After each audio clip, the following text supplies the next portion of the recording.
सभी सब्जेक्ट, चाहे मैथ के टीचर हों, चाहे फिजिक्स के हों, चाहे कॉमर्स के टीचर हों, चाहे आर्ट्स के किसी सब्जेक्ट के हों, चाहे इंग्लिश के हों, चाहे हिंदी के हों, जो भी हों, बिहार बोर्ड के बच्चों की मदद कीजिए। इनका एग्जाम नजदीक है। ना सिर्फ बिहार बोर्ड बल्कि सीबीएसई बोर्ड के भी बहुत सारे बच्चे हैं जिनका एग्जाम आ जाएगा, घोषणा हो जाएगी, उनकी परीक्षा होगी, उनकी मदद कीजिए। 3-4 महीने भी ढंग से अगर हम सब लोग मिलकर, ये शिक्षकों की बात है, अगर हम सभी शिक्षक मिलकर अगर इन सभी बच्चों की मदद करेंगे तो इनका भविष्य बन जाएगा। कल के डेट में एक अच्छा नागरिक हम और आप बनाएंगे।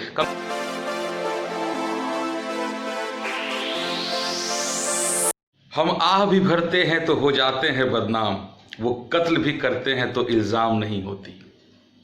ये वीडियो मैं अपने सारे उन छोटे भाई बहनों के लिए बना रहा हूं जो बिहार बोर्ड की जो एग्जामिनेशन की तैयारी कर रहे थे, बिल्कुल कर रहे थे, और अचानक से एक सरप्राइज फॉर्म में एक डेट आ गई और 10th और 12th के जितने भी स्टूडेंट हैं वो सभी परेशान हो गए। उन सब के लिए वीडियो बना रहा हूं।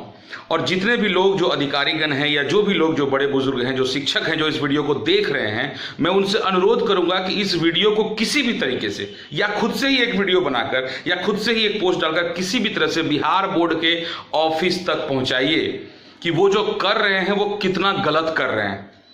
मतलब एक बात होती है कि हर चीज इस पूरे कोरोना में लगता है ना कि इसे कोरोना बराबर बीमारी बराबर मौत ऐसे था पहले शुरू में, लेकिन अब ये समझ में आ रहा है ना कि कोरोना बराबर शिक्षक प्लस छात्र की जिंदगी बर्बाद। अब यही हो गया कोरोना का मतलब। आप कुछ भी करें सब चलेगा, और हम लोग कुछ भी करें, छात्र लोग, शिक्षक लोग कुछ भी करें तो हम लोग गलत कर रहे हैं, हम लोग क्राइम कर रहे हैं। एक गरीब आदमी, एक गरीब पिता जब मरता है तो उसकी लाश को छूने देने के लिए कोई नहीं आता है, लेकिन एक बड़ा आदमी जब मरता है ना तो पूरा राज्य उमड़ पड़ता है उसके लिए। जबकि वो ये नहीं सोचते हैं कि वो बड़ा आदमी तब बना जब उस एक गरीब आदमी ने उसे एक वोट दिया था। हम लोग तो बस यूं ही रहते हैं, हमारा कोई वजूद ही नहीं है, हम लोगों की कोई सुनने वाला नहीं है। आज कितने सारे बच्चे इतने टेंशन में हैं, इतने परेशानी में हैं कि उनको लग रहा है कि मैंने क्या कर दिया, मैं फेल कर जाऊंगा। आप क्या कर रहे हैं मालूम है? आप बिहार बोर्ड के अधिकारीगण और जितने भी लोग हैं, आप लोग क्या कर रहे हैं आपको मालूम है? आप एक अच्छा भविष्य बर्बाद कर रहे हैं।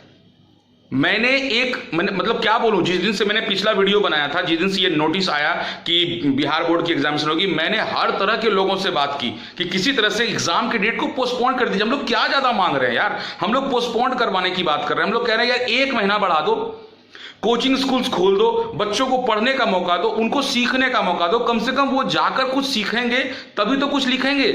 अरे आप क्या कर रहे हैं? एक अधिकारी को मैंने फोन किया तो उन्होंने क्या जवाब दिया, आप सुन के आश्चर्यचकित हो जाएंगे। वो क्या कहते हैं, रात भर में बच्चा पढ़ लेता है, पास कर जाएगा। मैंने कहा मैं आपकी बात नहीं कर रहा हूं जिस तरह से आपने पास किया था, मैं बात कर रहा हूं उन लाखों बच्चों की जो अभी तड़प रहे हैं, उनको पढ़ाई नहीं मिली है, उनकी बात कर रहा हूं। बर्बाद मत कीजिए उनकी किस्मत को। कई बच्चे तो कह रहे हैं सर ऐसा अगर हो जाएगा तो हम तो फेल हो जाएंगे, हम तो बर्बाद हो रहे हैं। आप उनकी मेंटालिटी देख रहे हैं, फेल हो जाएंगे, बर्बाद हो जाएंगे, मतलब आप उनका लाइफ हेल कर रहे हैं। इसलिए मेरी दरख्वास्त है आप सभी से कि आप प्लीज परीक्षा को 1 महीने पोस्टपोन कर दीजिए ना। आप मार्च में लीजिए परीक्षा और स्कूल कोचिंग खोल दीजिए, बच्चों को 4 महीना भी तो मिलेगा। भाई एक सब्जेक्ट में औसतन 16 चैप्टर्स होता है, 5 सब्जेक्ट पढ़ना है सबको, 80 चैप्टर की तैयारी करनी है। अरे आपने तो 80 दिन भी ढंग से नहीं दिए यार किसी को। इतना भी क्या है, कोरोना की वजह से पूरी पढ़ाई बर्बाद हो चुकी है बच्चों की पहले ही, ऊपर से आपने इतना जल्दी सब कुछ घोषित कर दिया। और अभी तो मतलब स्कूल खुला नहीं, सेंटअप एग्जाम भी दे दीजिए, प्री बोर्ड भी दे दीजिए, क्या पास कीजिएगा और बच्चे क्या लिखेंगे कॉपी में? खुद का मजाक मत बनाइए। तो ऐसे ही बिहार की जो इमेज जो है बाहर में कैसी आप सभी को मालूम है। हम लोग दिन रात एक कर करके एक वीडियो बनाते हैं, बिहार ऐसा है, बिहार वैसा है, ये है वो है, और आप लोग एक डिसीजन दे के पूरा का पूरा धज्जी उड़ा देते हैं। कुछ भी नहीं। आज पेपर में क्या पढ़ता हूं कि फलाने नेता के भाषण को सुनने के लिए अच्छी भीड़ उमड़ी। कोरोना में भीड़ उमड़ी को तारीफ की तरह पेपर में छाप दिया तुमने यार। और 50 बच्चे 40 बच्चे अगर एक जगह पढ़ने चले जाए तो अरे ये कैसे अन्याय हो गया, ये कैसे हो गया, आपने जिंदगी बर्बाद कर दी। बस बेशर्मो, कुछ तो शर्म करो यार। एक ही चीज में 2 तरह की पार्शलिटी। कोई नॉमिनेशन देने जा रहा है तो उसके लिए एक अलग ही रैली चल रही है, उसमें कोरोना नहीं हो रहा है। बाजार में घूम जाओ हर जगह कोरोना हो रहा है। अरे आप पढ़ाई को लेकर इतने ज्यादा क्यों अंदर से डिस्टर्ब्ड हैं आप लोग? पढ़ने दीजिए। मतलब कोरोना बराबर शिक्षा की मौत, शिक्षक की मौत, छात्रों की मौत, बर्बाद करके रख दिया है। तो तो ये वीडियो मैंने इसलिए बनाया, मैं आप सभी बच्चों से एक गुजारिश करता हूं, बहुत इंपॉर्टेंट बात बोल रहा हूं, ध्यान से सुनिएगा। बिहार के जितने भी बच्चे हैं सबसे ये गुजारिश कर रहा हूं, उन तक ये वीडियो पहुंचाइए। मैं एवरेज मान के चलता हूं कि 50,000 बच्चों ने ही इस वीडियो को देखा।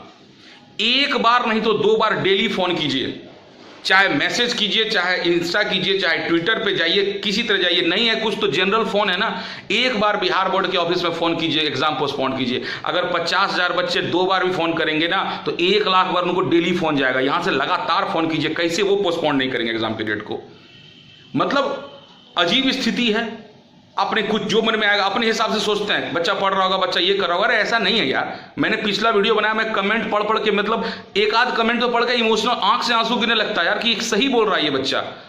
कई बच्चों ने तो ऐसा सा कमेंट किया कि सर हमें तो ये भी नहीं पता है कि किसी भी चैप्टर का ABCD क्या होता है, हमने तो अभी तक सोचा भी नहीं। हमें तो लगा सरकार ये सोचेगी कि जब स्कूल नहीं खुला है तो एग्जाम भी लेट से लेंगे।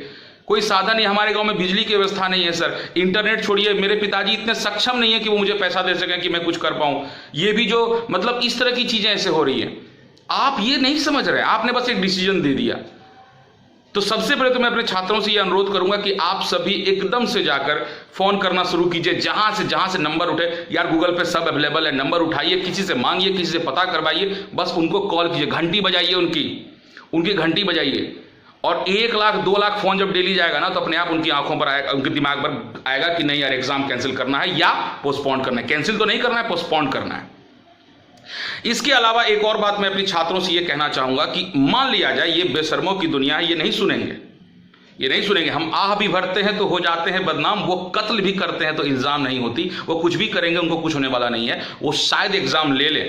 तो अब ऐसी परिस्थिति में जितने भी छात्र हैं उन सभी को क्या करना है, सबसे बढ़िया सॉल्यूशन यही है कि अभी आप हिम्मत से काम लीजिए। सबसे पहले तो आप हिम्मत से काम लीजिए, आप हिम्मत से काम लीजिए और जिस भी सब्जेक्ट की आप पढ़ाई करते हैं उसके प्रीवियस ईयर क्वेश्चन पेपर को लीजिए और उसको थॉरो बनाइए। और रेस्पेक्टिव टीचर्स जो जितने भी सब्जेक्ट के, मैं बिहार में मौजूद और बिहार से बाहर मौजूद जितने भी विषय, चाहे वो आर्ट्स के हों, कॉमर्स के हों, साइंस के हों, मैं उन सभी शिक्षकों से हाथ जोड़कर ये विनती करता हूं कि प्लीज बच्चों की मदद कीजिए।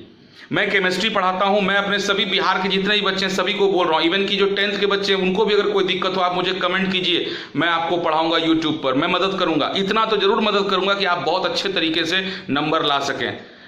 सभी सब्जेक्ट, चाहे मैथ के टीचर हों, चाहे फिजिक्स के हों, चाहे कॉमर्स के टीचर हों, चाहे आर्ट्स के किसी सब्जेक्ट के हों, चाहे इंग्लिश के हों, चाहे हिंदी के हों, जो भी हों, बिहार बोर्ड के बच्चों की मदद कीजिए। इनका एग्जाम नजदीक है, ना सिर्फ बिहार बोर्ड बल्कि CBSE बोर्ड के भी बहुत सारे बच्चे हैं जिनका एग्जाम आ जाएगा, घोषणा हो जाएगी, उनकी परीक्षा होगी, उनकी ही मदद कीजिए। 3-4 महीने भी ढंग से अगर हम सब लोग मिलकर, ये शिक्षकों की बात है, अगर हम सभी शिक्षक मिलकर अगर इन सभी बच्चों की मदद करेंगे तो इनका भविष्य बन जाएगा। कल के डेट में एक अच्छा नागरिक हम और आप बनाएंगे, कम से कम गुंडा तो नहीं बनाएंगे, कम से कम ऐसे लोग तो नहीं बनाएंगे जो कि दूसरों की इज्जत नहीं करेंगे। आज अगर इन बच्चों की बात किसी ने नहीं सुनी ना तो कल ये बच्चे दूसरे की बात नहीं सुनेंगे। हम कैसा समाज बना रहे हैं हम और देख लीजिए। तो ये मैं सभी शिक्षकों से गुजारिश करूंगा, ये मैं सभी छात्रों से गुजारिश करूंगा कि जहां तक हो सके आप इस बात को फैलाइए और डेली एक बार कॉल जरूर कीजिए और प्रीवियस ईयर क्वेश्चंस को बनाना शुरू कर दीजिए। दोनों काम कीजिए। अगर मान लीजिए एग्जाम पोस्टपोन्ड हो भी गया 1 महीना तो भी आपके पास समय तो चाहिए ना पढ़ने के लिए, तो पढ़ाई आज से शुरू कर दीजिए। और अगर नहीं किया तो भी हम तैयार हैं। अपनी तरफ से पूरी कोशिश कीजिए और अपनी आवाज को उठाइए। ये बहरी सरकार है, ये अंधी दुनिया है, ये कोई नहीं सुनेगी, लेकिन कोशिश करनी है। ये चुनाव का समय है, यहां पर ही आप देख लीजिए कि हम लोगों को किस तरह से बाइफरकेट किया जाता है। आम आदमी हो तुम्हें कोरोना हो जाएगा, आप बड़े आदमी हैं आपको कोरोना नहीं होगा, एकदम सीधी सी बात है। तो हमारी तो कोई औकात है नहीं हम लोगों की, हम लोग तो बस कीड़े मकोड़े हैं इनकी नजर में, कोई औकात नहीं हमारी, कोई औकात नहीं है हमारी, हम लोग बस कीड़े मकोड़े हैं। चल रही है जिंदगी, चल रही है। कोशिश कीजिए कि जहां तक पहुंच सके ये बात पहुंचे और आप सभी लोग हिम्मत से काम लीजिए। और मुझसे कोई हेल्प चाहिए तो बोलिए, मैं पढ़ाऊंगा, मैं जरूर आपकी मदद करूंगा। आप मुझे बताइए, आपको जिस तरह से भी हेल्प चाहिए मैं आपकी मदद जरूर करूंगा। बस इतना ही बोलना है, हिम्मत से काम लीजिए, सब लोग हिम्मत से काम लीजिए। Have a nice day.